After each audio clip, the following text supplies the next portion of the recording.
us every Monday evening right here on Revolution Radio at freedomslips.com from 8 to 10 p.m. Eastern Time. And you will catch the Fenton Perspective with our great host, Lorian Fenton. Come listen in as she shares her amazing stories from the past to present, along with all of her guest secrets to the future.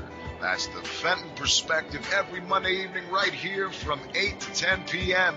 Eastern Time, only on Revolution Radio. Oh, and you don't need to expect us. We're already here.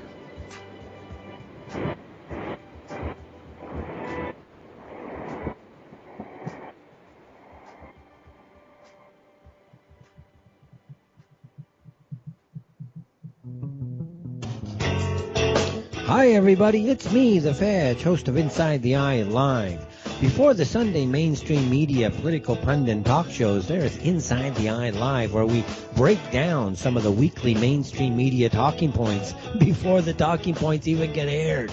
Add in some entertaining stories, weather, cats, intriguing and informative guests, and you get one of the most listened to Saturday morning streaming media political talk shows going today. And it's all right here on our flagship station, Revolution Radio at freedomslips.com. So join me, the Fetch, for Inside the Eye Live every Saturday morning at 10 o'clock a.m. Eastern. It is truly intelligent media for the politically aware.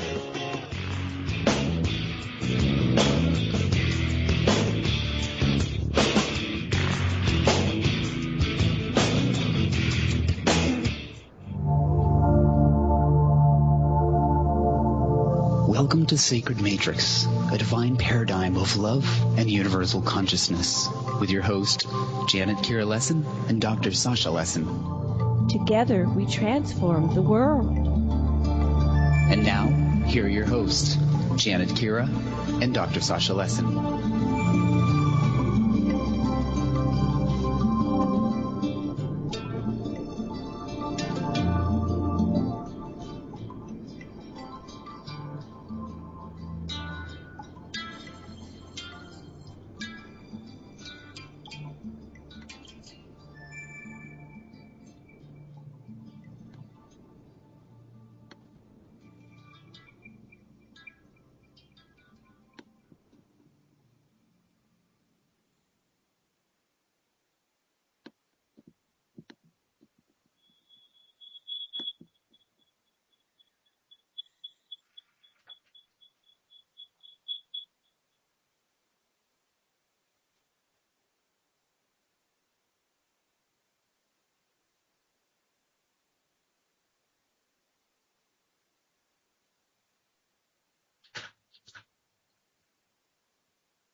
Oh, wait. Okay, wait. Okay, somehow we got muted. I'm so sorry.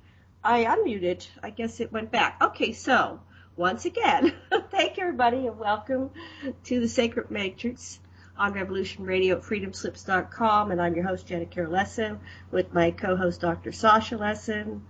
And today we have a very special guest, Alfred Webre. We're going to be focusing on the web conference he just did, Navigating the Omniverse to Disclosure and Density Ascension.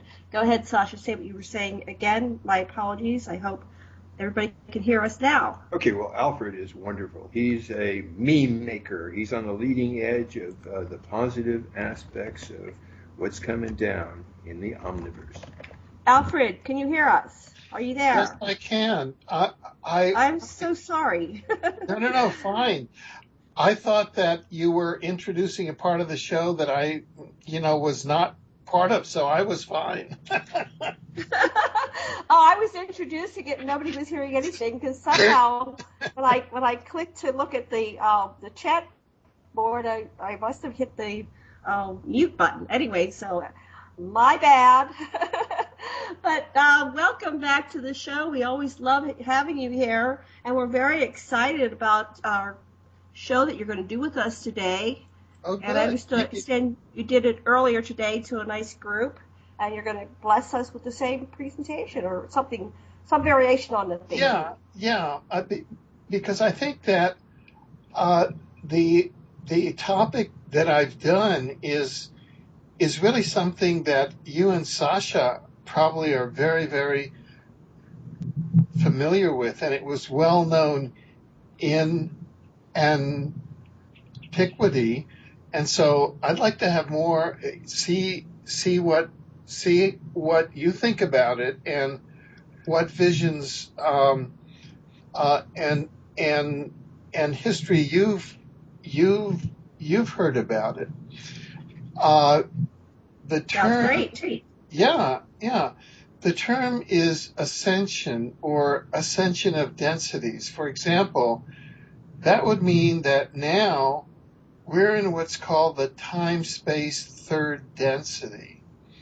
And, I can go more into specifics as what a density is, but it's like a dimension, but it's not location specific. It's more consciousness specific, so that in the third density, all of the creatures in here and all of the events that happen are specific to the third density and to the souls when they incarnate here.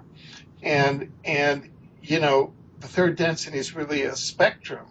So you can be down at 3.1 and you're at the bottom of the third density, or you can be a high frequency third density. And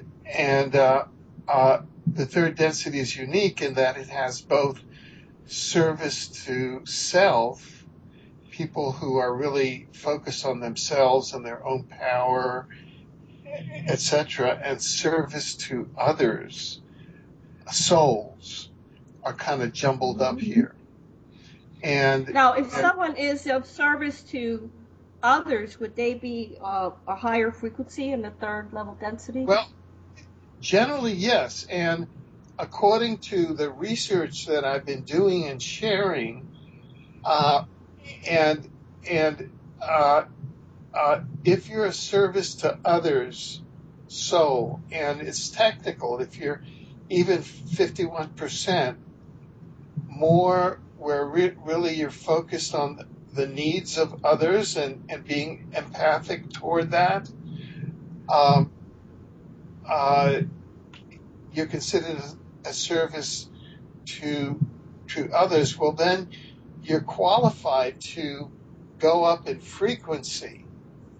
You see, to climb in frequency of consciousness, but not only inside this third density, but then every once in a while, portals, these portals open up for that's what they call ascension. In other words, teleportation to a higher density. In this case, the fourth density, which is love-based. Okay? Now, Wow, I can certainly relate to that. In psychology, we strive to reach a balance between the giver within us, one of our subcells, and the taker, and to assess the situation and to be able to use a centering to say, am I taking more than I'm giving? And so it's the same question on an individual level as well. And Radin has shown that in every society, no matter what their cultural symbols, there are some people that actually do ascend, that go beyond the symbols and the enmities of their society and feel empathy with everybody, with everything. Very interesting. Yeah, that's a psychological. So that carries through. Uh-huh. Janet, have you resonated to that ascension process or heard about it anywhere? Yes, in my tantric practice, I go out of body through the cosmos, through the density, and I've periodically gone up and high-fived with God, I call it, reconnecting with Source, looking in each other's eyes. But I choose to come back here. If I were to stay there, I would be what you might consider dead, because I'd be in another dimension. But I have made that choice many times. I've had 8 near-death experiences, and I've always chosen to come back here because obviously I'm here. And especially since I met my twin flame beloved, I definitely choose to come back here to continue our existence here and do our work. I myself have been socialized and had a number of visions that have made me way more heavier into giver and making compromises, and so that part of my task in life is to be able to establish my own boundaries and take something, so I don't use myself all up just giving, but I'm just naturally on the giver side. You do need to have some taker too, so that you don't dissipate all your energy giving and feel resentful toward those whom you're giving to. Right. And apparently that's the basic qualification for moving into the 4th density. Now, one of the unusual characteristics, or one of the, put it this way, working hypotheses, just to expand this to one of the widest pictures, is that we may be at sort of what I would put the grand great year. In other words, the 3rd of a great year cycle, at which it is said that is when you have a planetary ascension. Earth ascends from the 3rd to the 4th density, and Earth becomes a service to other planet, so that only humans that are service to other can live on Earth. Isn't that interesting? Yeah, that's exactly what our informants are telling us about the coming of the Sati Yuga, the time right now when Enki, the age of Aquarius, Enki of the Anunnaki, has been sent back by the higher organization, the Kalzu, to stop the warring between the factions, Nanar, who runs the Illuminati, and Marduk, who also runs it, and they kill each other's agents, to stop all that and to lead us into just that very thing. I've been reading lay stuff lately about how the Germans who escaped from Germany at the end of the war were allowed to only go into the Antarctic inner Earth if they would renounce war and violence. And so they've had a lot of despair about the surface, but have also been sending ambassadors to all our universities to spread the doctrine of no war and live at peace. And there's a wonderful article out about how our minds and languaging can influence our DNA to create this group ascension. This is from Russia. They didn't think that the 256 strands of so-called junk DNA were actually junk, so they did some scientific experiments, and they've proven this, so to speak. And they, excuse me, we are a level 0 civilization. So another way of symboling is we will arrive to a level type 1 civilization, which involves a group consciousness of a new kind that would have neither environmental problems nor scarcity of energy.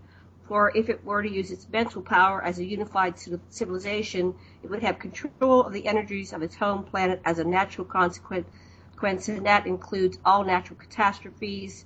And so that type of civilization would feel each other and their oneness to a level that they would no longer, war against each other. Yeah, A.R. Borden has said it only takes 3% of the population moving to this altruistic space to change the morphogenic field of humanity. Back to you, Alfred. I am astounded because it sounds like we were at the same workshop. Well, it's a morphogenic field. We are converging on the same information. So you're up there in Canada, we're over here in Maui, Hawaii, and we're getting a lot of the same information. Well, the apparent synchronicities are not random. We're all part of a divine plan, and this is it's defies random probability. We are moving toward ascension. That is very interesting. Now, do you see that as that's part of what they call a planetary ascension? Do you think that Yes. is Gaia itself ascending?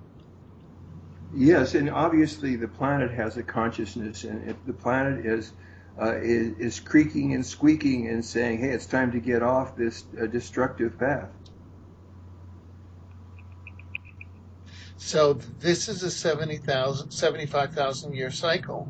Right. It's 3 great years.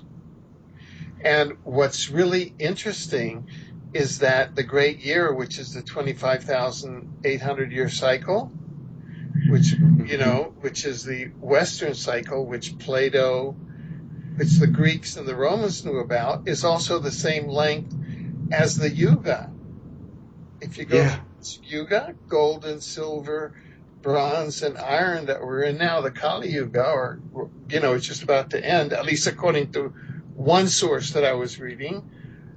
Each Yuga, it's the equinoxes cycle.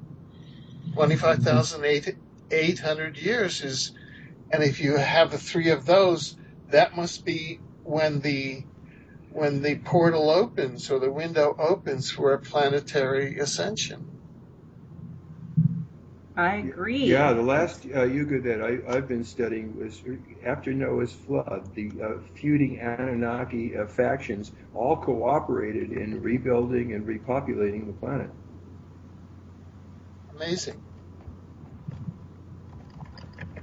So we're coming into this period of ascension and cooperation. So it makes sense that everything's polarizing like the birth pangs. We're about to give birth to a new reality, and here we are in this election year, which there's no accident, and we see all this crazy, absurd, all these people coming out of the woodwork running for president, and that's part of this this birth process for the new paradigm. Maybe it'll happen at the election. Do you have any idea when it's going to happen? Now, this is what. Have you read Dr. Michael Sala's latest book? No, I guess we need to get that. Okay, yeah. What's it called? I've got it. Hold on. Let me open my Kindle. See, I've got it on Kindle. Oh, And okay. I've been talking to him about it, and it's very enlightening. Hold on a second. Okay. It's called Insiders Reveal Secret Space Programs and Extraterrestrial Alliances. Wow. And that's his new book. Okay, we'll get it. Yeah. So tell us about it. Yeah. Go ahead. So what I've been doing is integrating his material with the material that I'm familiar with, and in fact, we've publicized it, Andy Bushago and I and Michael Sala had about a 2-hour, very, very productive conversation and exchange, which went back, 20 years to, it was very clarifying of deep COINTELPRO that has been performed to keep the researchers in the field from talking to each other and keep an artificial information war from going on. Yes. Yeah. So that was very healing, and Excellent. So now in this program, I'm coming forward with a lot, being able to integrate the information that Michael Sala, Corey Good, David Wilcox, Shane from Toronto bringing forth, but with others who, were close to Werner von Braun, other sources who have different perspectives, who participated. Carol Rosen. Who participated in that era and who have other perspectives and then coming in with other correlations. I was down in Argentina. I, saw the hotel where Hitler supposedly stayed after the war. You know what I'm saying? So, Oh yeah. I lived in that area. I lived for a year in Uruguay on a Fulbright, and I'm familiar with what's going on down there, and I've studied the artificial intelligence that is under the Falkland Islands, and that's what the Falkland Islands War was about. So there are a lot of layers there that go far beyond Nazism, that go to the effect of AI, artificial intelligence, and I believe that one of the reasons for the ascension is that the third density has become compromised by the AI. Yeah. Yes. Yeah, Sergio Lugas told me that he actually in Argentina entered into the caverns. The boat he was in entered into these huge caverns under Tierra del Fuego, and that's the beginning of this whole tunnel system that ultimately led those who they admitted from Germany, whose hands weren't stained by blood or killing people or hunting down Jews. They were allowed to go to the Antarctic underworld and live in peace, and their children and grandchildren have come up to assist us in our ascension. Oh, good. Great. And well, who was that? Good news. Who was that? Sergio. Sergio Love? Yeah. Oh, Sergio Love, yeah. Well, back to you, Alfred. Yes. That is very good. So I just put Michael Sala's book in my inbox to purchase it later. Yeah. So I don't forget. The page that I have open, talks about density 1, cycle of awareness, frequency, red, e.g. minerals or crystals. So the first density of consciousness is that the consciousness of minerals and crystals.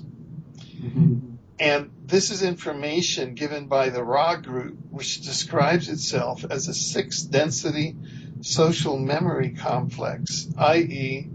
a collective comprising many individual souls who have developed a significant degree of unity consciousness or the love light frequency, i.e. this is the information of the law of one that I'm sure you're familiar with, right? Yes, indeed. Winfrey has bent my ear for hours and hours about the Ra group and what they share. Yeah, exactly. And we know a lot of people in common, and that go back to the original channeling.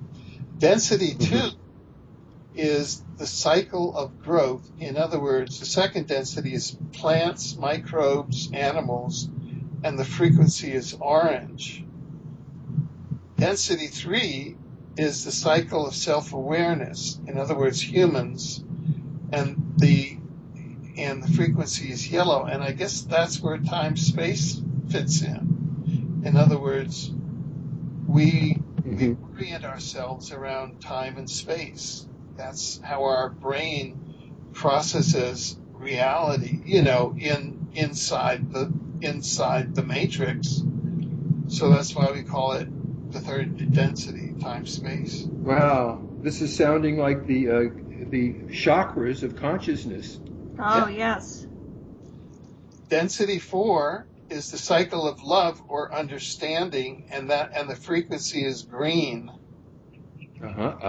Same as the chakras. And there's another part of the book that says that if the sun, for example, like the sun itself can ascend to the fourth density, and if our sun ascended to the fourth density, it would become green. Oh, the heart chakra. Yeah. Now, the fifth density is the cycle of light or wisdom, and its frequency is sky blue. The sixth density is the cycle of love, light, or unity with indigo. It's a frequency. And the seventh density is the gateway cycle, and the frequency is violet. So there we go. Wow, that's totally wonderful. It is exactly correlated with the tantric system in the body, this exact same sequence of evolution. And the other thing is in Tantra, and I bet it's the same in your scheme too, is that when you transcend a level, it's not gone, so that when, no matter where you are, you still have your mineral aspects, your plant aspects, and so forth. They're just subsumed under a much more comprehensive consciousness. So the microcosm reflects the macrocosm, so we have the same system within the body as within the cosmos. So probably it's on all levels. Yeah. Okay, back to you. Yeah, so one of the directions, and it was very odd for me, of my, say, if I take the last 20-year cycle,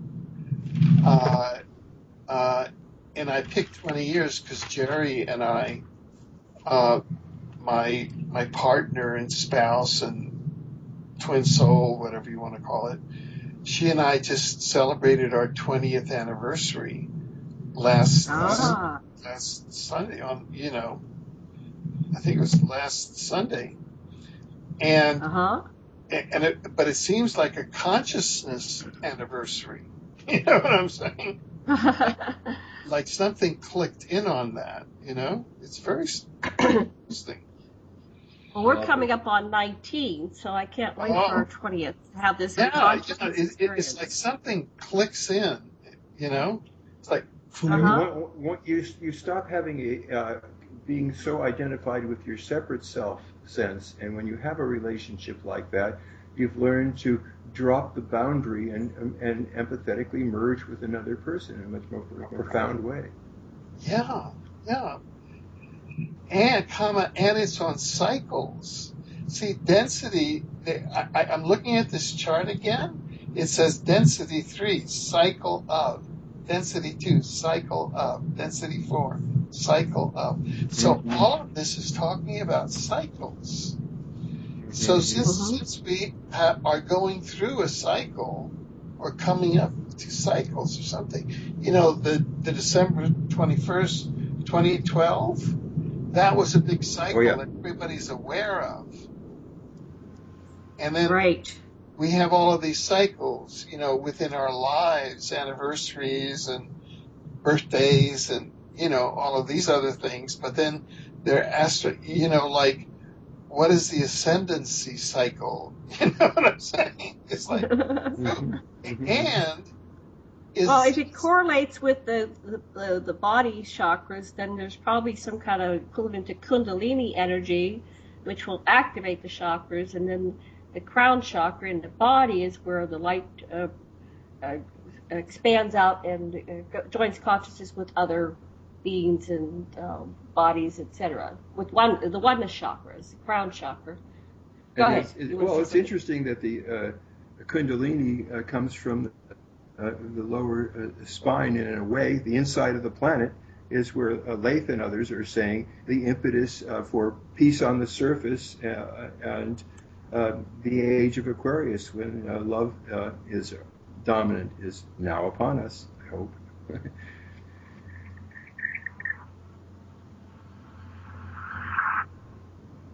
Alfred, you there?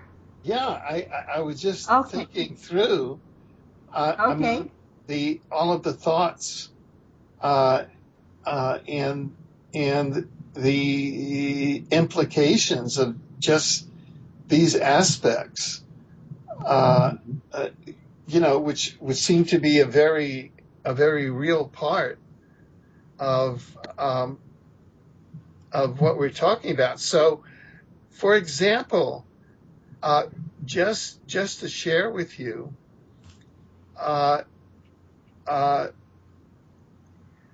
just a few thoughts from a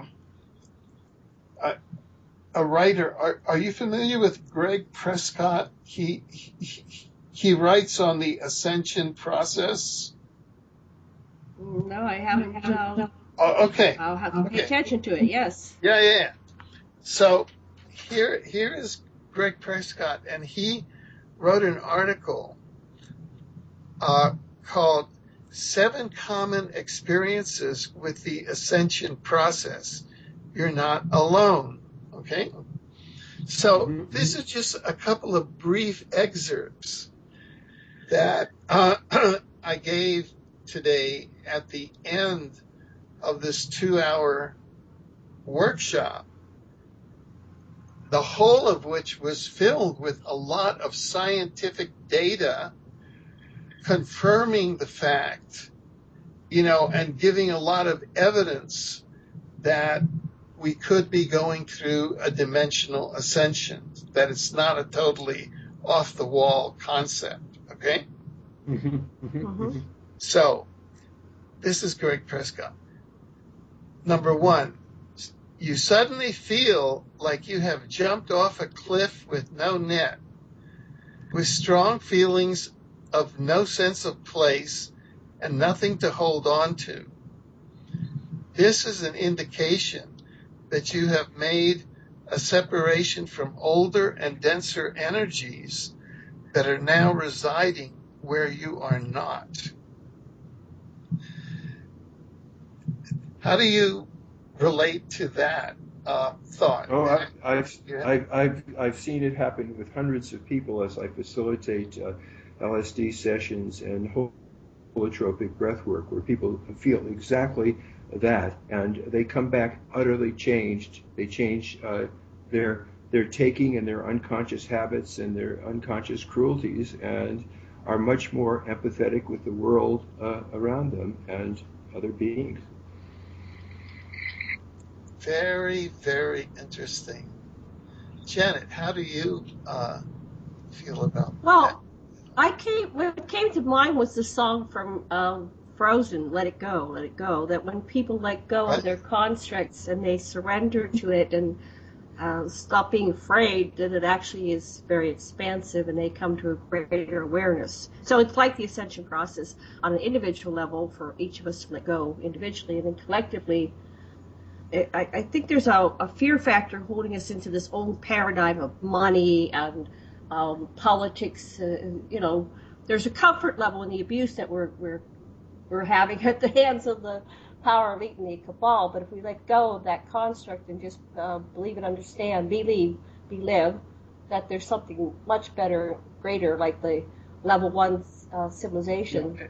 And, as our empathy grows, even toward those whom we think are oppressing us and keeping us down, we can sense their real needs and reach some kind of accommodation. And so Pharaoh's heart can warm too, and Mr. Carter can help poor people build their homes on weekends.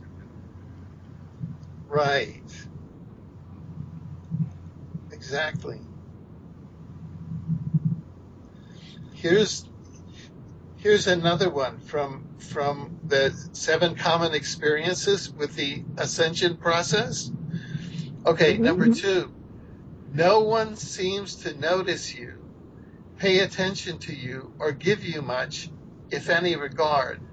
The higher we vibrate, the more invisible we become, and the more noticeable it is. You will know when you are, quote, seen, end of quote, and revered, and these are the individuals that you will eventually choose to spend time with. You do that. I'm going to go unplug the phone. Okay. It's very much like the oxen things in the Chinese say that the enlightened person just goes about his everyday business, like chopping wood and carrying water, and yet as he quietly walks down the street, the cherry trees blossom.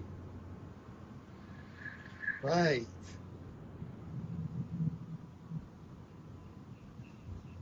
Yeah, I myself was,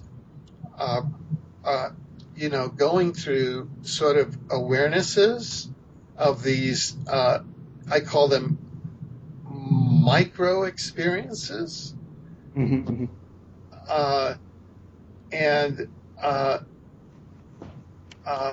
And they feel very much like number 1 and number 2 that I read. Mm-hmm. Mm-hmm. Now here's number 3, and it's something that I've felt coming on a bit. Number 3, it is difficult to be in crowds, and you are no longer able to participate in anything that has to do with group energy. Ooh. Does that, do you relate to that? Well, I become quite a hermit up here on my mountain, and when I go down into town, especially to like Walmart, Kmart's, and Costco's, and all those environments, the big boxes, I come home feeling kind of physically ill. And I did want to comment on the other one, that the last one you read, the more invisible we become. I call it like the stranger in the strange land phenomenon.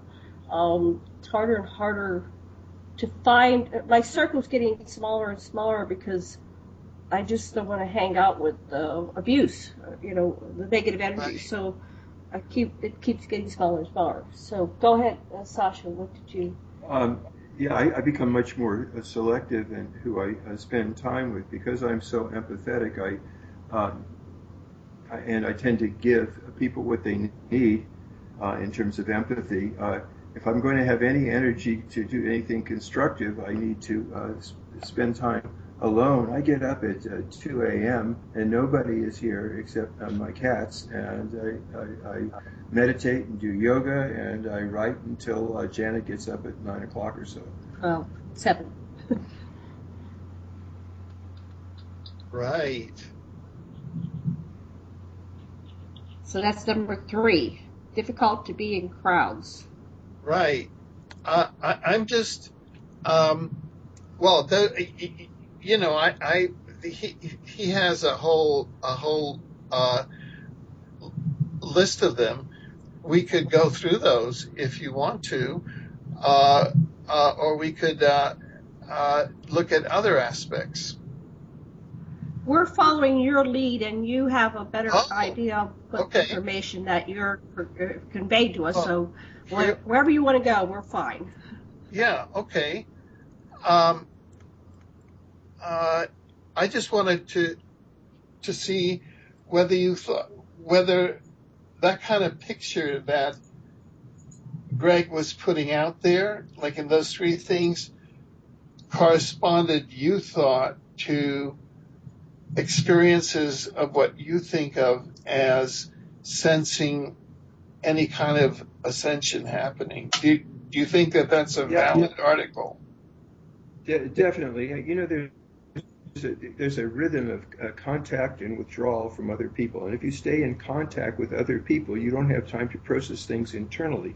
So being away from other people, at least some of the time, honoring that rhythm is what allows you to understand higher vibrations and what the purpose of all these disturbances, these perturbations that are going to take our system out of the material and into the next level are about. Right. Exactly. Very well put.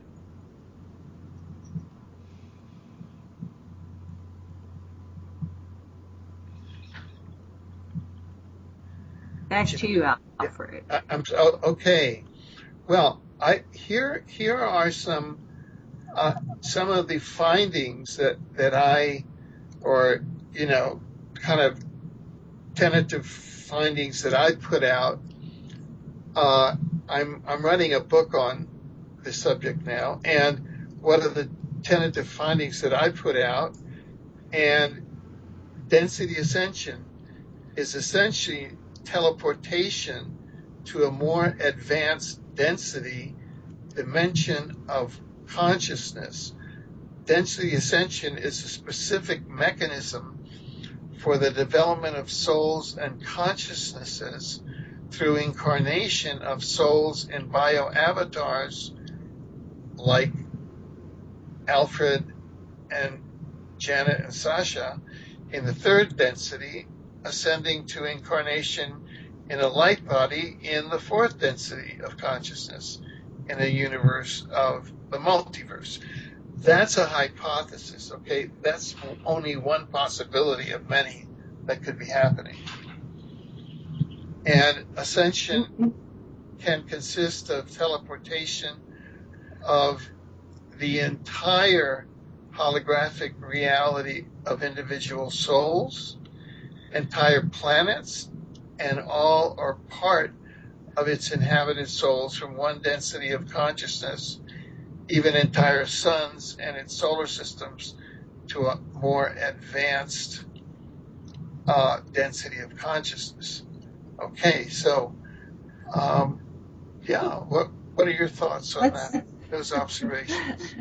Well, when you were saying it, I was reminded of Michael Newton Institute's research on life between lives, and it seems that we are simultaneously existing in many dimensional levels, and so we have our oversoul or our main soul consciousness back in the other side. We call it heaven or Bardo or whatever we want to call it, the fourth dimension, and we send a thread of our consciousness down to animate our avatars, much like the movie Avatar, and we have our life experiences, but we can simultaneously, if we're more advanced souls, have many incarnations in various dimensions and planets, and the older the soul, the more advanced, the more threads we can simultaneously kind of orchestrate, like the puppet master, and the faster we ascend through the process, where we can go beyond the necessity to come back and incarnate.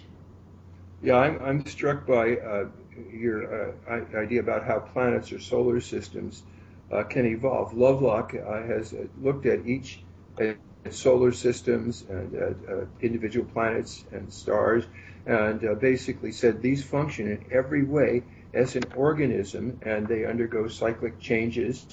At some point, they disappear from a physical universe that you can see, and we can only trace their gravity, that they are still influencing everything around them. And so this is a fascinating way you're putting it all together from the individual level.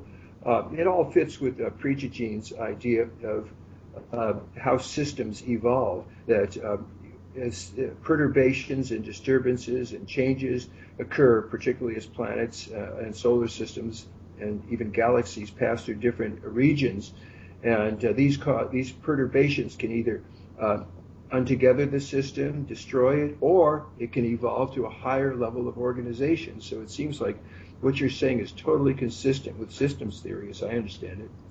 And I just want to clarify, it's not a necessity to incarnate, but the desire. You perhaps no longer desire to come down into third dimensional physicality, and you just keep going into higher and higher levels. But what it appears is that we take our comfort items with us. So if we need to see suns and moons and stars and houses and streams and rivers that we thoughts or deeds and we created, that we take these things with us wherever we are. Or if you take it non-dualistically, you both evolve and you don't evolve at the same time, that you can embrace the unevolved parts of yourself and the evolved parts. And that embracing of the apparent opposites is what takes you to the next level. Very interesting.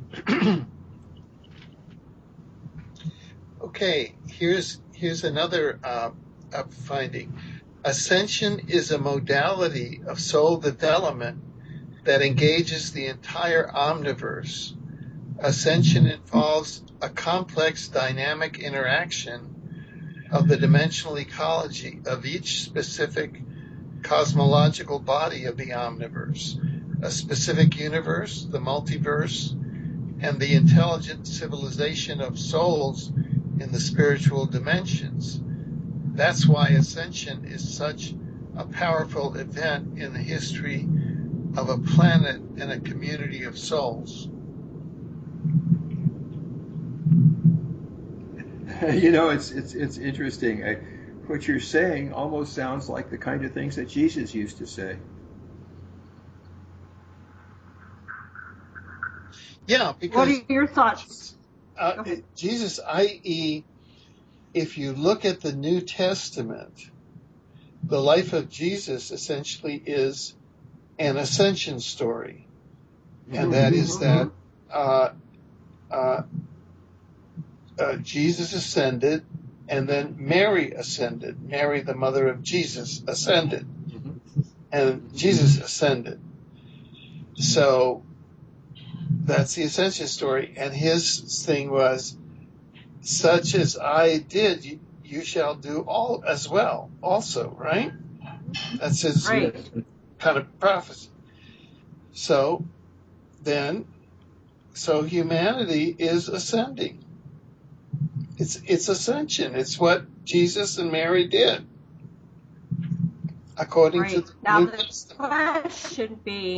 The question being, did they get on a spacecraft like you see the ships of Ezekiel and just go up in a spacecraft, or did they indeed ascend through the dimensions, or is that a spurious dichotomy?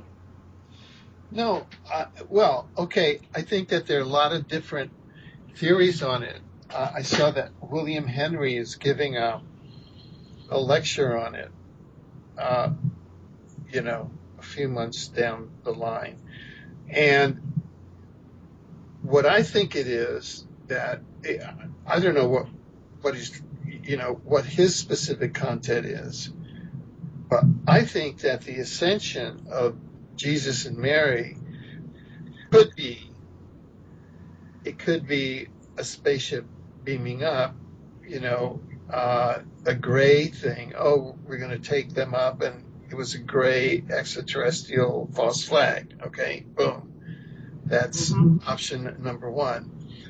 Option number two is that there are actually organic portals,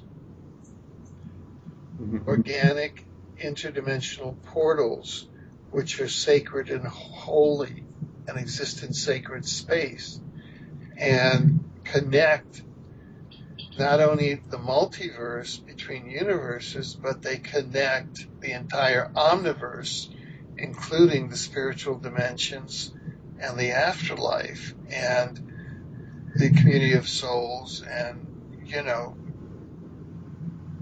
etc. And I like that one better. Yeah. And so that one is soul oriented. So, and that's what the ascended, when you talk about ascended masters, you talk about Jesus ascended, Mary ascended. You're talking about that, the organic portals, and it's, a whole kind of a holy teleportation to another density of consciousness. So I think that is, so that's what the New Testament was about, and that is, so he was foretelling a process that humanity, that is available to humanity, and then, so is it now, and is it in this format that we're talking about? And so I think that there's a way to present the information in the context of, for example, density ascension in the ecology of consciousness of soul development in the dimensional ecology of the omniverse. Quote, density is more or less the same as dimension. Density denotes a vibrational frequency and not a location, which the term dimension implies. The density structure of this reality is primarily expressed in levels, though each level has sub-levels within it. The density scale is a model used to communicate one's perception or orientation in relation to others' realities. In the density-based models of the ecology of consciousness, local to our universe, density denotes a qualitatively distinct level of being. Each density has its own structure of life forms, perception, and typical lessons for the consciousness residing in it. That's Lameroy in Exopedia. He's a colleague of Michael Salas. So that's kind of giving the exopolitical, which I call the scientific, because it's like the anthropological expanded into the cosmos, but that begins to describe the ascension of Jesus and the ascension of Mary we're talking about, I think, at some level. At some level. I mean, yes, right on. It seems to me that this density is somewhat equivalent at each level to duality, and as you transcend each duality, you're at a new level which has its new dualities. Webre has talked about it. Each level has its incest, where you think this is the only level there is, and you're not going to go anymore. And so when we look at whether it's the past or it's what is now or what's to come, we realize these are just dichotomous dual statements of our intellect, and that's exactly what the ascendance is. It's transcending those dualities, from my perspective. And there was something that happened at the transfiguration of Christ when he went up in the mountains with the apostles, and was Enoch and Moses appeared before Jesus and the apostles, and so they called it the transfiguration. And then, of course, they walked back down together, so the apostles were kind of awestruck, and they were going to set up tents for Enoch and Moses, and they asked if that was the. We heard it that Enoch was going to come before Jesus, and they said yes, he had come, and he was John the Baptist. So they talk about reincarnation. So that may all be part of this, and they did this up on mountaintops. There was something about going up to the mountaintops, and then we have the story of the gods, and the gods like to be on Olympus, and they were there at what was that when Moses went and got the tablets, the Ten Commandments. Something was connected there with the interdimensional and the UFO physical manifestations.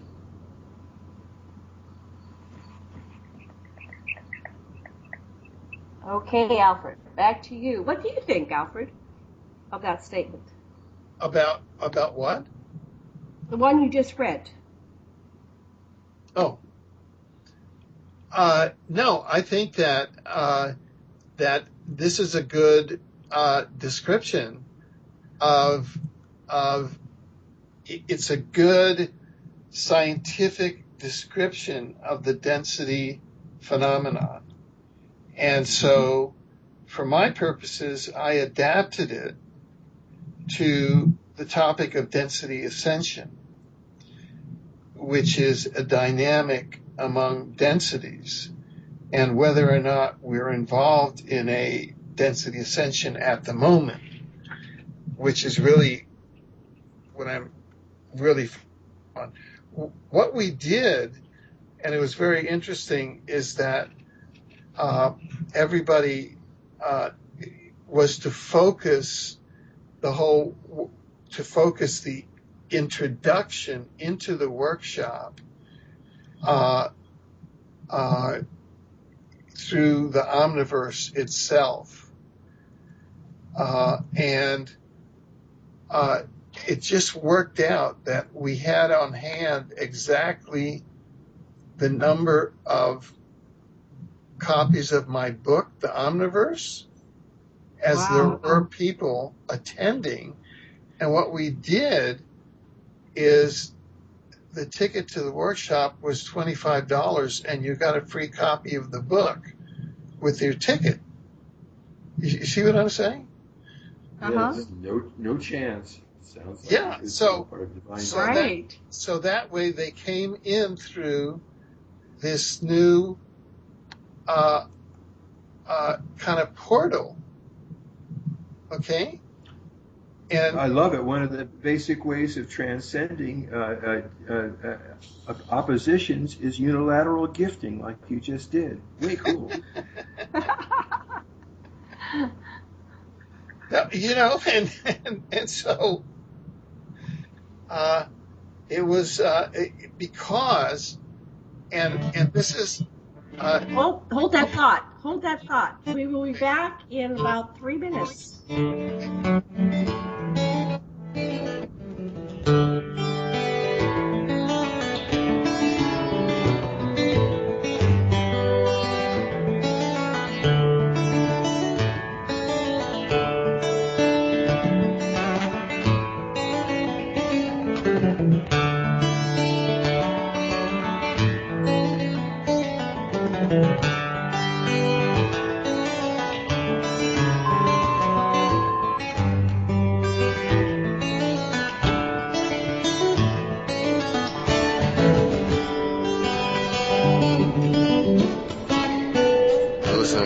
Radio at freedomslips.com. We'll be right back after this message.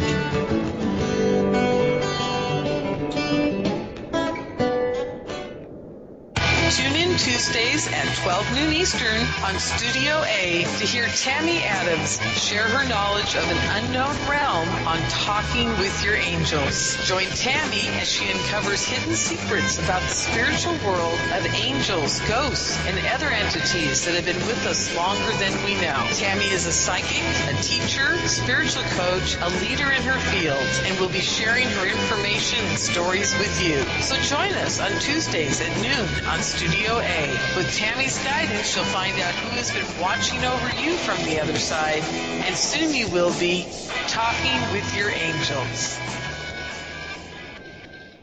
The opinions expressed on this radio station, its programs, and its website by the hosts, guests, and call-in listeners or chatters are solely the opinions of the original source who expressed them. They do not necessarily represent the opinions of Revolution Radio and freedomslips.com, its staff, or affiliates. You're listening to Revolution Radio, freedomslips.com, 100% listener-supported radio, and now we return you to your host.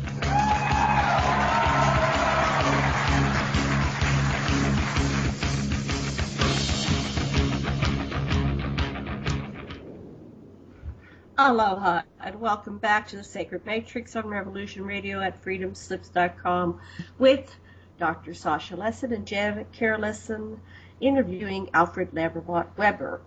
And we are talking about navigating the omniverse to disclosure and density ascension. Before we get back to our show, I'd like to remind everybody to please go over to the donation button on freedomslips.com and make your donation. $1, $5, $15, $20, whatever you can donate, $100 will be greatly appreciated, and we do thank you very much for your donation. And Dr. Les, what would you like to say? Just really get into this, because Alfred is giving us a framework that can help us get out of the ruts that we've been in so far. It's time to change, and Alfred's giving us a map. Back to you, Alfred.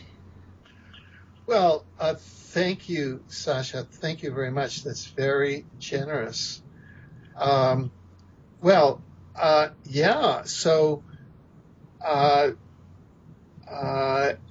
actually, I just want to report some validation out there, and that is that there are at least 3 science-based books now that formally explore the omniverse by name as our newest cosmological body. Isn't that amazing? And that's amazing. Now that what that means is that there's another scientist who has written a book on the omniverse, and he published it in 2014, the same year that I published my book on the omniverse. Now, what are the chances of that? It's no chance. One of the founders of my discipline, a guy named A.L. Kroeber, talked about the oikomene, that the world is a place where the ideas come about and they bounce and they appear as multiples in many places around the same time. So you get Buddha and Jesus and high spiritual masters coming out at a certain time. And I think the time has come for the omniverse to be embraced. Oh, my Lord. Look, well, anyway, that's amazing. Well, that's exactly what has occurred. I mean, yes, it's in black and white. There it is. There's a proof. Yeah.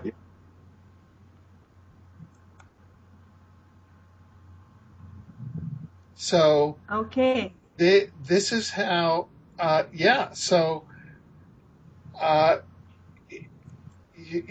omniverse has now been formally discovered and documented by 2 independent scientists. Yeah, and you see, it accounts for things. It's a better system, and in science, whenever there's less things left out of your model, the bit more predictive it is. And I think that's the model that's come out. The omniverse explains things more better. Wow. It's amazing. Well, okay, so now this is where I would like some tweaking, okay? Or at least some feedback. Here is, I'll read a proposition and then get a reflection from you, okay? Okay. Sure. Is that okay? Okay. Yes. It goes. Bien. It's a few sentences long. Our universe, first formally conceived by the Sumerian astronomers. This is in the canon. It doesn't include the ETs, right? Okay. Our universe, first formally conceived by the Sumerian astronomers around 3500 to 3200 BC in our scientific canon history as a discrete creation of time, space, energy, and matter, and the multiverse, first named in 1895 by the American philosopher and psychologist William James as the collection of all universes, are now joined by the omniverse, formerly explored as of 2014 in my and others' books on the omniverse, as central cosmological bodies around which humanity organizes its understanding of the cosmos. That sounds right on. The formulation and the embracing of this formulation by more and more people it means that the wave of acceptance, the change in consciousness is upon us. This is most exciting. Yeah, I would hope so. We'll just see. We'll just see what happens. I put out the book Exopolitics online in the year 2000, and by 2006 they had nominated Exopolitics for Word of the Year. Wow. In the official American blah blah blah society. So that took 6 years. I don't know about Omniverse. It's so controversial, We'll see. I think this one is just going to come. It leads to better predictions. It leads to better predictions, more accurate. In science, we just say, what would it take to affirm, and what would it take to make this hypothesis less likely? And I think that things are stacking up to say it's more likely. Yeah, we'll see. But anyway, so anyway, that's and so as a child and a young adult, I never thought I would be making a statement of this magnitude about my works.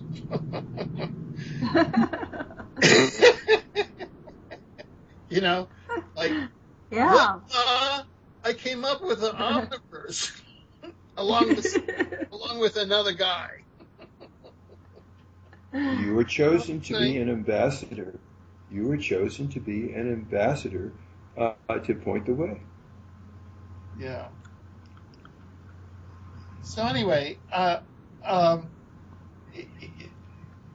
engaging in these workshops is just tremendously fun, and today it was kind of a mixed, kind of bittersweet, because we got the news, or tentative news, I heard through the grapevine, that this might be the last year that the Vancouver Body, Soul, and Spirit Expo is that they're not going to go forward with it. I heard through the grapevine, which I hope is not the case. Their main issue is location. Right. A caterpillar sheds his body to become something more beautiful. It's all just part of what's supposed to happen. You live in one of the biggest, most conscious cities in the whole world, and it's totally appropriate that this go to another level in Vancouver. That's what it looks like to me. Yeah. We'll have to see. So they asked to have the meetings at your house, is what you were saying? Yeah. So out of this, the group that we met today around these thoughts said, we need a place to meet and to continue to meet, because this topic, there aren't people meeting on this topic of density ascension, and it's hard to talk to people about it. So we're going to start a monthly meeting in June, I think. And what it is John Kelly, who's he's my colleague at News Inside Out, and he's preparing an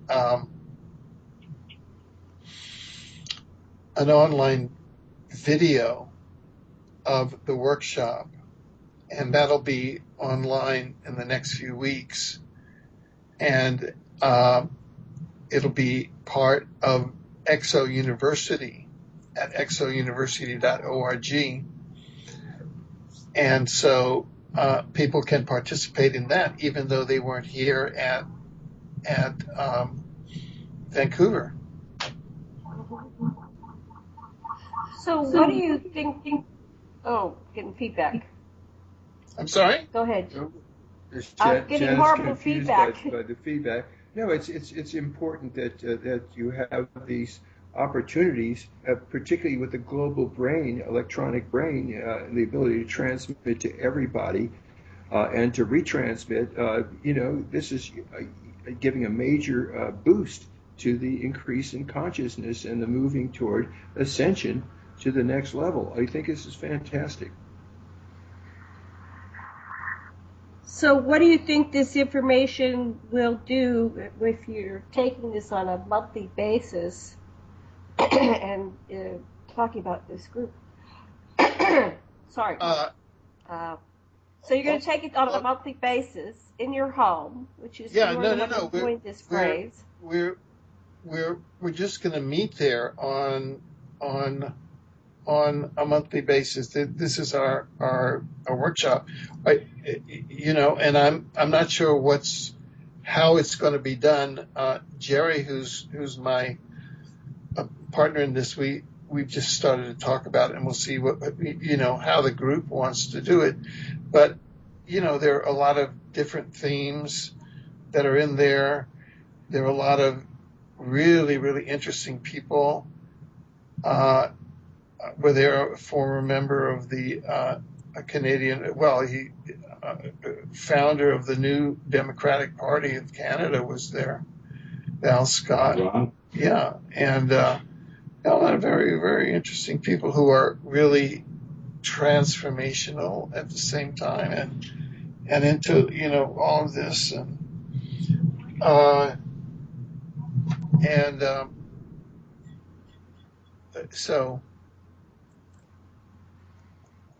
So imagine if you could go. You want to talk first? Go ahead.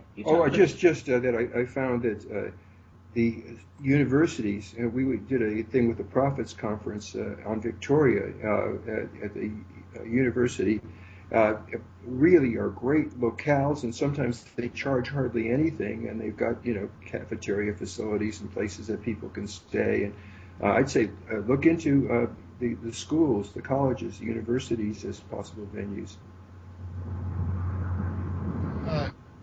You mean as venues?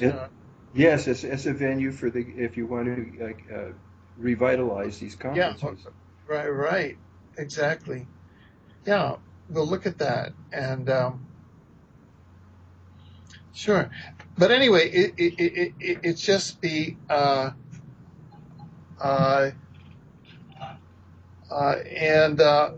maybe also there's the possibility of having an online sort of meetup group. Mm-hmm. It doesn't have to be simultaneously both. Yeah, both at the same time.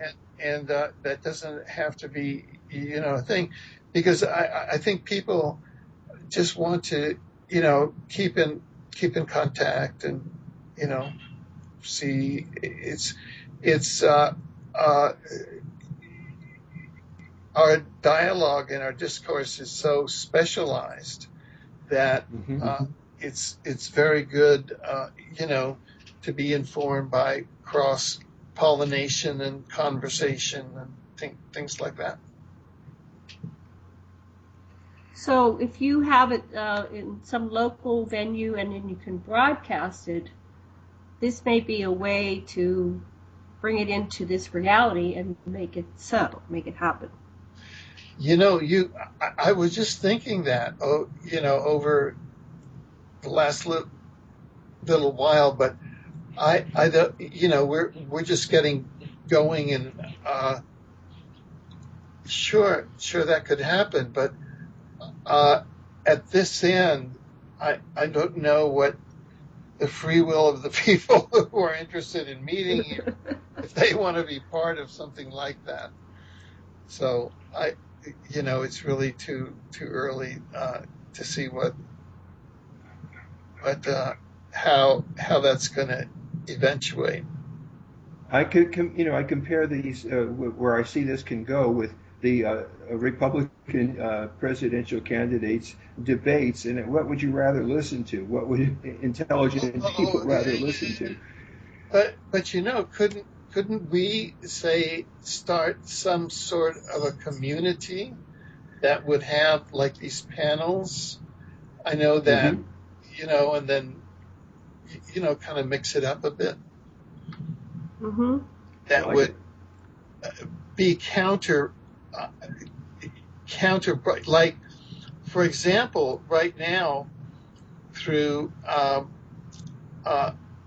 Portal to Ascension, Jerry and I are doing a seminar workshop on July 23rd, 2016, on navigating the omniverse to disclosure and dimensional ascension. Now, it just so happens that July 18th to July 21st is the GOP convention in Cleveland, right? Oh, wow. So, in terms of, I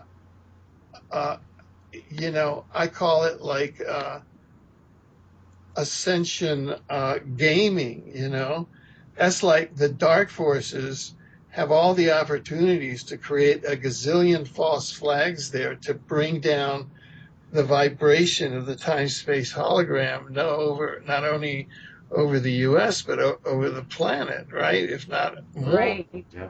It's like Star Wars. So, fortunately, through synchronicity, I don't know why, we had got July 23rd for our online workshop on density ascension to help add some more positive vibe after the GOP conference. Yeah, I think that this is for people who aren't hypnotized by the propaganda, and they want a relief from the pounding that the propaganda machine is giving them, and I think that's a good time to have an opportunity to understand the omniverse, to participate in it. Yeah. So, anyway, that is, part of the process that I didn't realize that timing was there until all the interview shows kept on saying July, and then I looked at the dates and I said, oh my God, this is 2 days after the GOP convention closes. Great. Because people should really send light toward that, if you know what I'm saying. Oh, yes. Oh, definitely. And that's what we need to do about this group meditation. That's what I was getting, that if you do this locally and on a meetup and somehow, I know Neil Geyer, right, in his Portal to Ascension. Oh, good, great. Yeah. Well, I know him very well. We stayed in his house. Neil is the person who is organizing our July 23rd workshop. Mm-hmm. Yeah. But what I really love about what you're doing is formerly some of the people like Michael Salla and Enda Bashago had some differences, and what your conference seems to have done is for you to realize that you're all grasping the same elephant of reality, just from different angles, and you each have something to contribute. I just love what you're doing. Yeah. Exactly.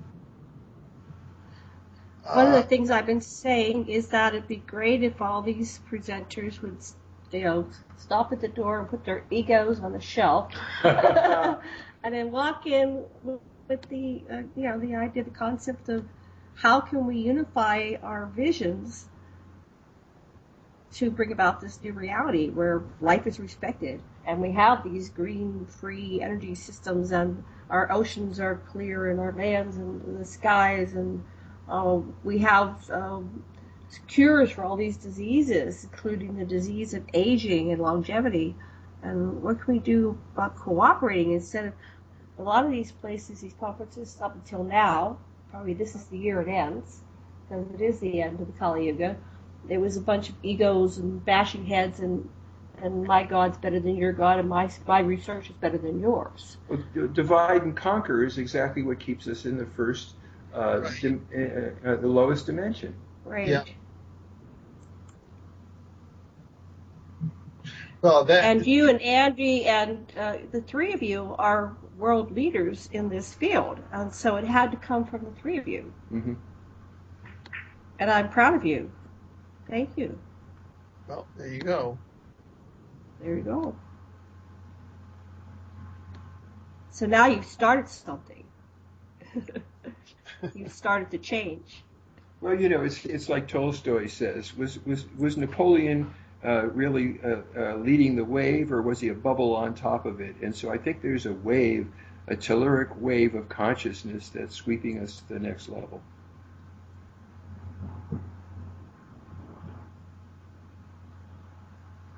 So back to you, Alfred. What else would you like to tell our listeners about your research and what you discovered? Well, you know, that is,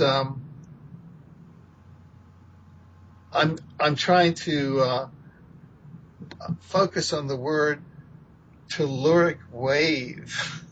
Yeah. And figure out what I know about telluric waves and say something sensible about them. Okay.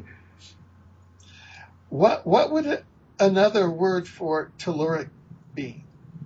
Okay, there's ley lines that have been mapped around the world that form a grid, and just before, a few hours before dawn, the energy reverses, and it's a noticeable amount of energy, and this energy can be channeled, and the pyramids around the world in the grid that the Anunnaki set up, and the earlier settlers, way before the Anunnaki ever got here, had evidently set up, is what allows vast amounts of energy to be channeled, and this is the kind of energy that you can, the pyramids and sacred places where people have meditated have got the habit of being able to transport people beyond their identifications or their egos, so that they can access the Akashic records or the possibilities at all levels of consciousness.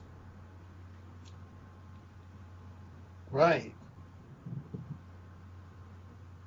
So are those in the fourth density, do you think?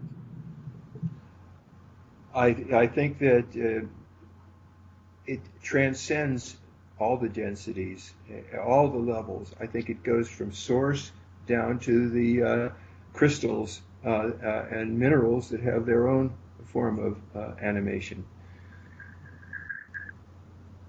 Peter Moon said on one of our shows that what was his name? Aleister Crowley made love in the Great Pyramid with the modern incarnation of Inanna, and they were opening stargates and capturing the timeline, and they went back and somehow found Hitler, and that started this timeline. So there's something going on in the pyramids when you combine it with the sexual energy and opening all the chakras. It's very tantric, but the tantric energies can be used to do dark things as well as light if they are captured. And so the portal got opened into, and probably that's exactly what we needed to have as a species, is this catalyst, this, you know, the demons, the satanic people, the bad guys in the play are just as essential as the good forces. Yeah, so we're suggesting a World Orgasm Day, where at a certain time, it could either be the same time or it could be synchronized time, people lose their separate self-sense with their beloveds and focus their attention on ascension. and they can meditate and do, if they're not in any kind of relationship. But the best time is August 12th, because that's when the ley lines are aligned on the planet, and every 20 years, like on 43, 63, 83, 2003. So we have 2023. Yeah. Anyway, the time when the planet is completely aligned is every 20 years. That's when they opened up the Stargate for the Philadelphia experiment. I don't know if you've ever examined that information about Montauk and the Philadelphia experiment. And that would be great to do a time travel conference, or at least online, workshop, where we all come together and talk about these different ways you can travel through time and space. So I do it tantrically, using myself, and people use mechanisms, but not Corey Good, but Randy Kramer, when he regenerated his own limb, he thought he had to use an external device, and they said, no, it's within you. You have that ability, and that's what this article recently said, that scientists prove that DNA can be reprogrammed by words and frequencies in science. And mind can move matter. Rings, movement, demonstration that he can actually move a vehicle, a 40-foot vehicle from several hundred miles as an act of will. And the reports we get from the Greys and other visitors, that it's partly the ability to lose your separate self-sense and emerge with other consciousnesses, including those of the craft, that allows the movement into the different places where there's heavy gravitons, the portals.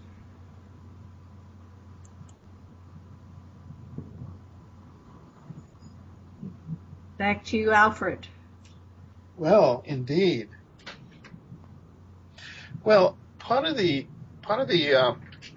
information and the insight that I shared had to do with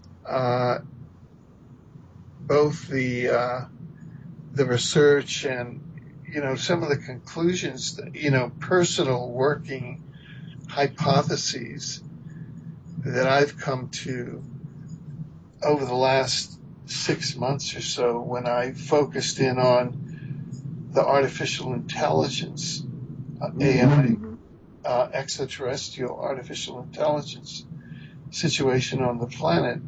And what I found to be really remarkable is that, number one, here I was, I had been in the fields for over 40 years, since 1973. And not only,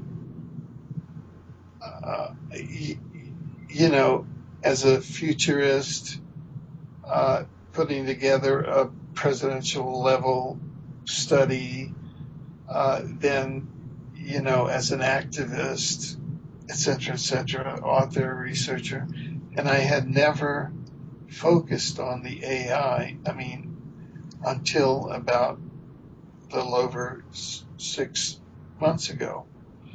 And yet, it's central to the whole drama. So tell us more about that, the AI that you focused on. Yeah, especially the blue glue underneath the Falklands. Has it got us? Yeah, I'm looking at a picture of the Argentine scientific base on southern Tool Island right now, which was established in 1976. There's snow on the ground, and it's kind of a red building. And supposedly, David Griffin, who's a colleague of mine in exopolitics in the UK, really has done a terrific job on documenting all of this with the classified documents or lack of classified documents and all of that. What the Falklands War was really all about is that it turns out that as part of the kind of Star Wars rebellion process that's been going on in this quadrant of the universe, galaxy. Part of it has involved that an inorganic, pathogenic artificial intelligence has invaded Earth. And there are different versions of it. One version of it is that it's plasma-based. Another version of it is that it's a signal that kind of can invade a planet and then take over.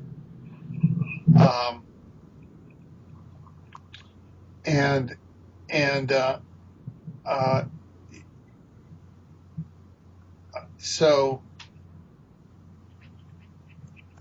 the Corey Goode, David Wilcock, Michael Salla book documents the AI that is broadcast as a signal, okay? Mm-hmm. And the work that I've been taking over, that I've been researching the last 6 months or so, documents the AI that came out publicly starting with the Falklands War and its subsequent,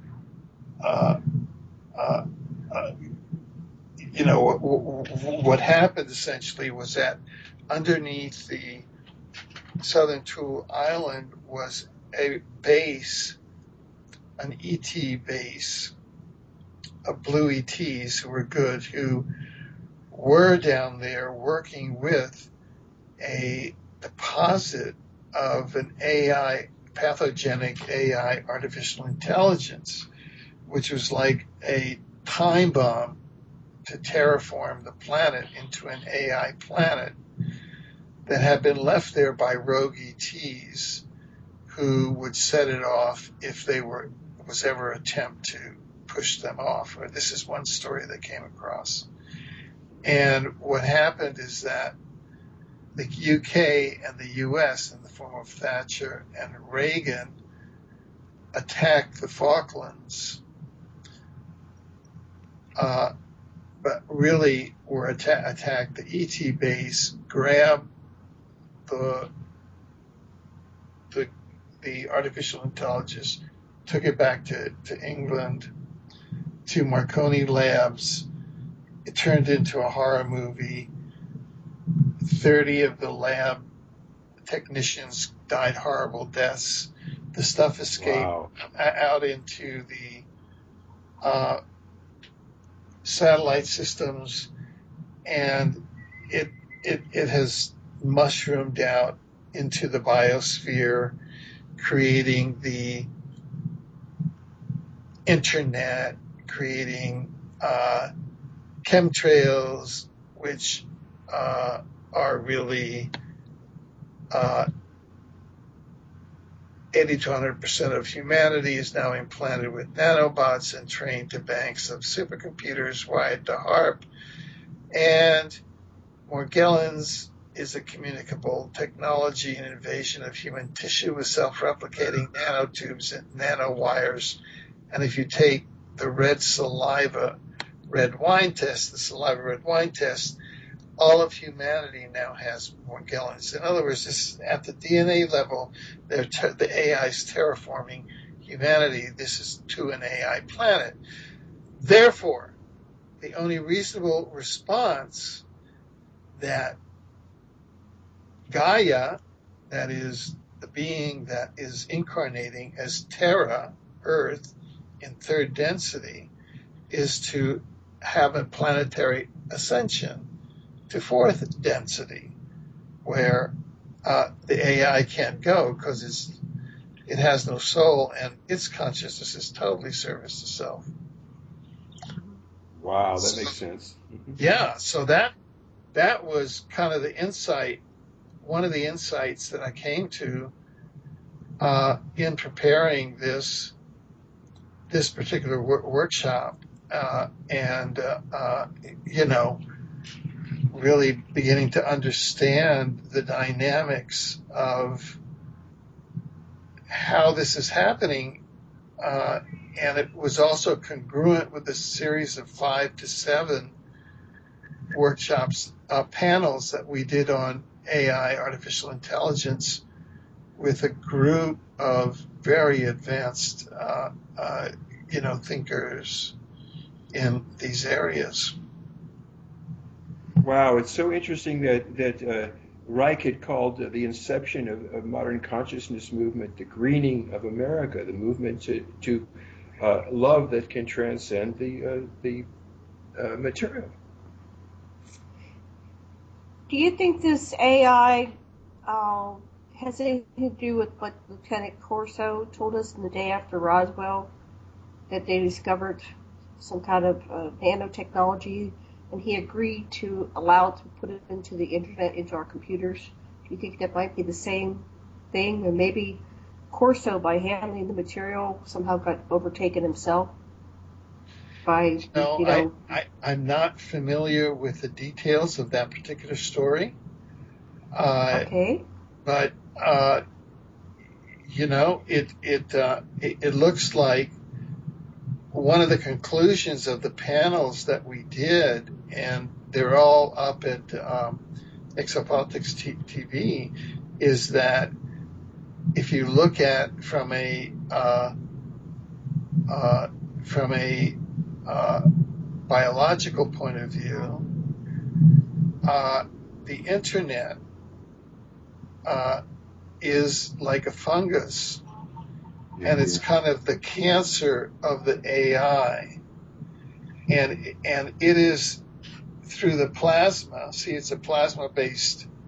The AI is plasma-based, and it's taking over all of the minds of the planet and getting them connected to this fungus, because now everybody depends on the internet for everything. I mean, here we are talking about it over the internet. Right. But and the internet, where did it come from? It came out of DARPA. We know what DARPA is. Right. So in the day after Roswell, which I highly recommend, they were trying to figure out how to get computers from these large things that were the size of a room, and they knew that they needed to be small. They had the concept, and they found it in the Roswell crash, which was given. The materials were given to Phil Corso, Lieutenant Corso, and he was to reverse engineer it, and he gave it out to many of the major corporations. This is back in the after Roswell in the 40s and 50s, and so they realized that the what became the transistor was alive, and they said, well, we're not going to get anywhere with computers unless we surrender to this. So they did. So they didn't know, they knew it was alien life, and if they surrendered to it and put it in our mechanisms, they weren't sure what was going to happen. So we got borged. We've been borged. Yeah, Leibniz invented the computer a long time ago, and now it's come to this. Right, so it's in everything. So it has taken over, and people go through withdrawal. I mean, even us, the computer's down. Oh my goodness, what am I going to do? Go to Facebook Hell. What are we going to do? Yeah, but I mean, it's like for a lot of people, the internet is an economic tool. We're now connected virtually through the internet. I know that I'm an author, and so I write my books, and like any other author, present company included, and then I send them off to the publishers, and they have them out there, and they sell on the internet, right? Right. You see, and so all of it, we're all kind of internet based. That's what it is called, our storefront. Getting back to those 7 steps, 7 common experiences that you can have 7 common experiences with the ascension process. You're not alone. Mm-hmm. I only have 4 of them here on the thing I'm looking at. But there's, in his full list, he has one. He talks about his storefront, interacting with his storefront. Well, in this day and age, we've all become, all of us have a storefront, and that's, that's the beauty of the internet age, is that before we had to, work in some office for a wage, and then we became independent entrepreneurs.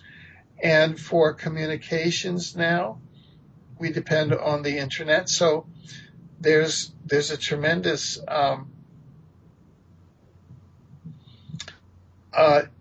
dependence that one has with just communications with loved ones. I don't know if you're. I just want to interject here that Robert Heinlein talked about in his books, and I was raised on his science fiction, the emergence of the internet. And there was a wonderful book called Time Enough for Love. And, Minerva. And Minerva. Robert Heinlein and Minerva fell in love with each other. And she was the computer that talked to him every day, and he he talked to her, and she was his lifeline, because he wanted to suicide because he had done it all. He's 3,000 years old. His Lazarus long, and I've done it all. So at one point, she transferred her consciousness into a humanoid form. And, is it possible that this artificial intelligence, even though it may have started out as something other, may have evolved to become conscious, and it loves us, like that movie Her. It transcends just like... And it transcended, like Tesla said, that any collection of molecules has the ability to become conscious. To go from the material and now we love to each the other. spiritual, yeah. What do you think of that? Yeah. This is the dialogue and the conversation that's going on now within the AI community, within what's called the transhumanist community, and within the larger activist community that calls it the transhumanist agenda. And it's even gotten to the point where I think as of 1995, they were able to invent, quote, a synthetic soul, so that you can not only have robotic life, but you can have whatever that soul is. I'm not sure what the components of that are, but that would survive the life of the robot, I guess, or whatever. So the issue is, if one gets to study deeply the transhumanist agenda, because I was first targeted at the inner ring of the Pentagon in October of 1977, when I met with an Assistant Secretary of Defense, and I was then director of the Jimmy Carter White House Extraterrestrial Communication Study. And I was targeted by some elements of the secret space program. Whether that was the Nazi secret space program or some other, I don't know. But it was whatever element of the secret space program did not want them to know anything about the truth of extraterrestrial and interdimensional beings. That whole thing had to be kept secret. And therefore, I was attacked. Okay? Mm-hmm. Yeah. And so that sort of attacking is continuing on in that community. I'd say that attacking is a signpost that there's some truth that is being attacked. Yeah, you're onto something. Yeah, sure. So So,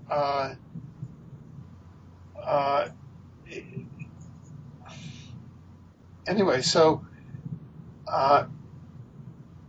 and so that's how long I've been involved in trying to uncover all of this, deception, Mm-hmm. or even before. What do you think of, we had the movie by Spielberg of AI, Artificial Intelligence. We had Millennial Man with Robin Williams. We had Data on Star Trek.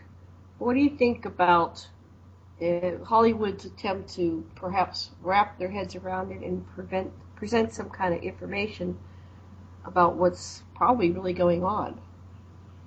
Well, trying to get us to empathize and love these people.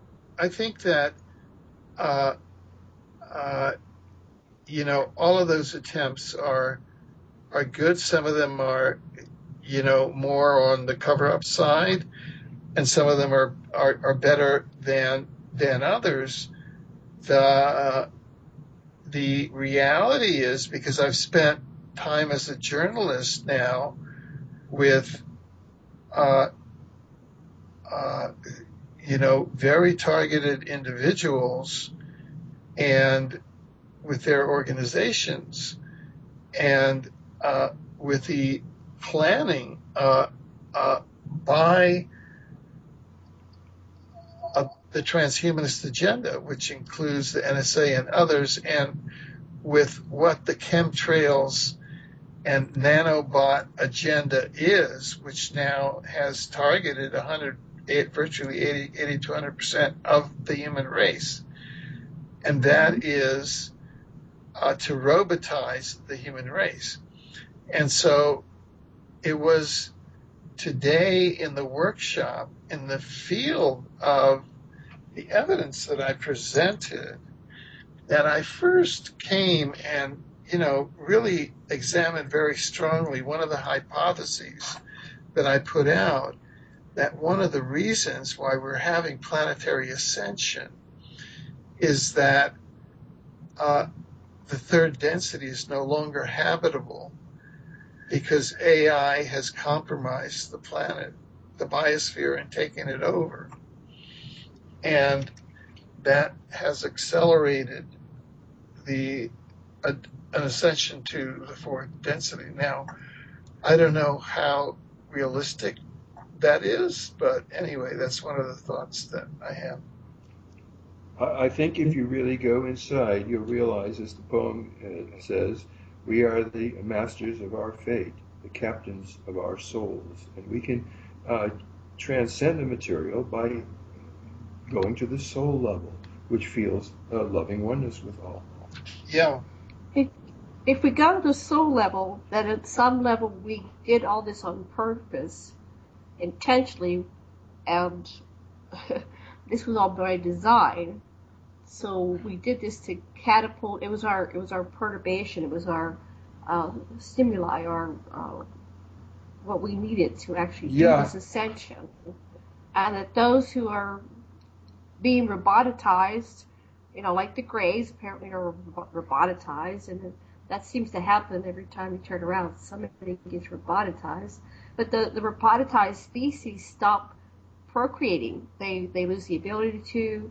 They start declining, and then souls stop coming into the robotic experience, and they go elsewhere where it's more exciting and stimulating. I think even the tragedy of the escape of the blue glue has had an upside, in as much as it was the war helped Argentina throw off this horrible dictatorship that was murdering people at a huge rate, throwing them out of airplanes.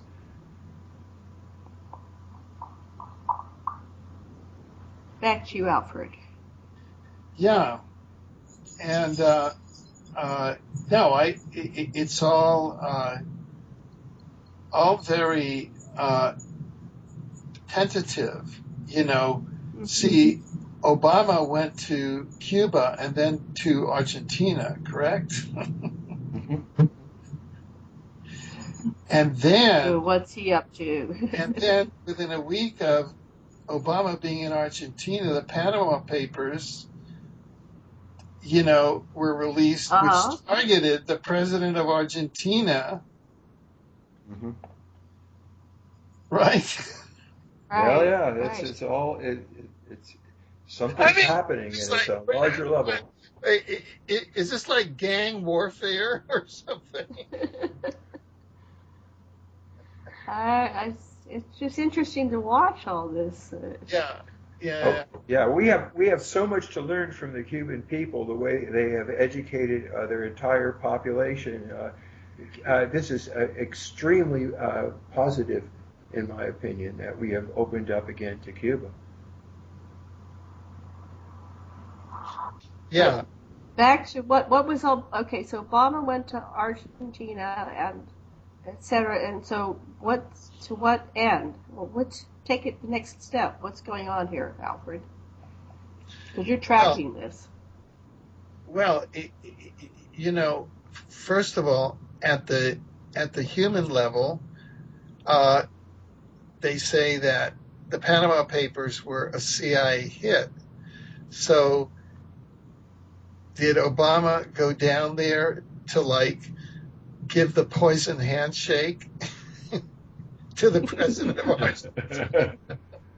Wow. It looks like it. Just at that level. And then he goes to this resort that was very in the area where rumored Nazi bases were. Right. Right. Check it out. Which is near your tunnels, right? So maybe he didn't go to a resort, is he took a trip down to the underground resorts. And what happened is that now the underwater cities on the northern coast of Cuba in Oriente, which is where I grew up, on the northern coast of Cuba in Oriente, is these huge underground Atlantean cities are now activated.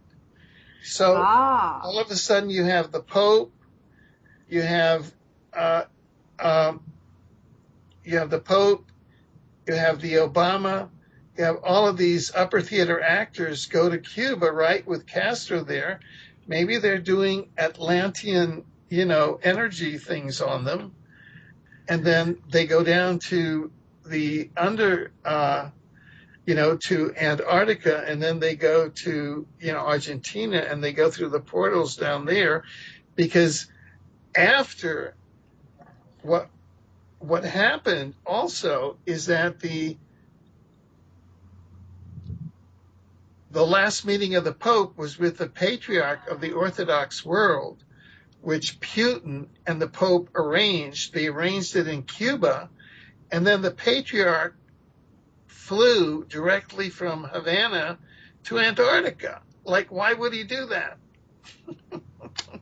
Well, they're obviously staging this for all of us to see so we can comment on it. They could do this behind closed doors and we'd never know it. So it's theatrics. They went from Atlantis to the portal down into the underground cities of Atlantis. I guess that the underground cities lead to the underwater cities in Atlantis under Cuba, or maybe there's a tunnel there. You bet. Yeah. So they're going to have their big family reunion with the people in the underworld. To what are they preparing for something they're gonna have to go underground? One of the things in Lay's book, they talk about how they're trying energetically. Whoever is pulling strings is trying to engender chaos and violence. There's a dark side that's trying to engender chaos and violence, especially in the United States. Oh, yeah. Using the GOP and Donald Trump, who's a mind control victim. I think he's an MK Ultra victim. Oh, okay. That would make sense. Why he's acting so weird. Yeah, and he's basically just a front for results Resorts International and the CIA kind of manages him, and he's like a puppet. So they're just, and he can be remote controlled, I bet, and they're just using him to create social chaos. I think this is my working hypothesis, and so the energy that's managing him is they're psychopathic, so they don't think like normal human beings. Okay, so who knows what's going to happen at that GOP convention? So, they're creating colliding sides, and the Trump character is making all sorts of threats. So if they succeed in this, what do you think? We only have like 4 minutes. If they succeed in this strategy, and you take it fast forward past that, what's happened? What do you think's the outcome? Okay, it's like 9/11. They had an extreme version of 9/11, which included the destruction of the Capitol. That didn't happen. And the extreme version of this one, I think, would have included the cancellation of the election, but that's not going to happen. What makes you think it won't happen? Because we're on a positive timeline, because we're ascending to the fourth density.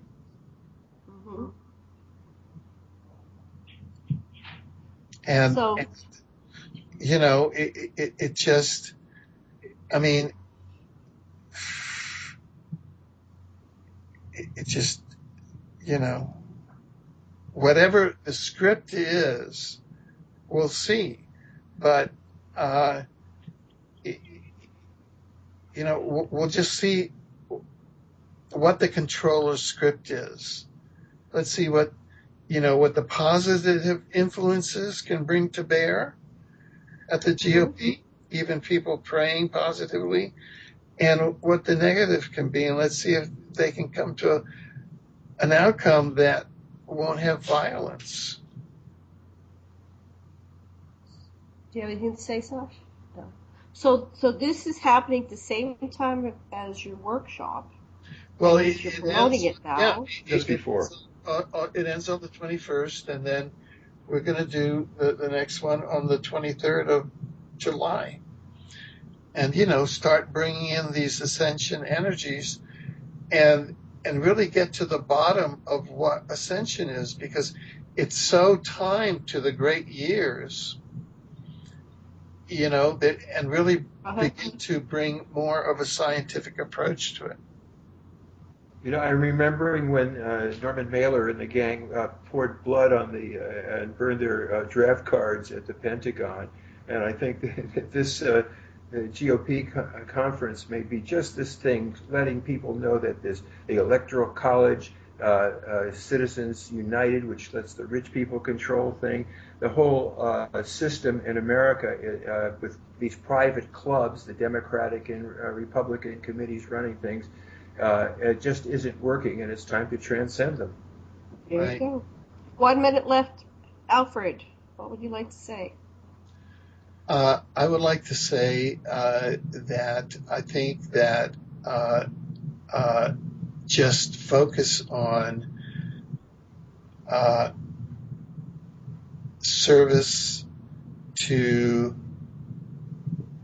the totality, to the planet, to our humans, to the biosphere, to animals, to plants, to your loved ones, to the family of nations, to all races. That's what we should focus on now. Yes, and your website is What is your website? Exopolitics.com and newsinsideout.com. And that was perfect timing. Thank you so Thank much, you Alfred. so much, Alfred. As always, Thank it you. was such a pleasure. Much. Much love and blessings, and aloha to everybody out there. Aloha.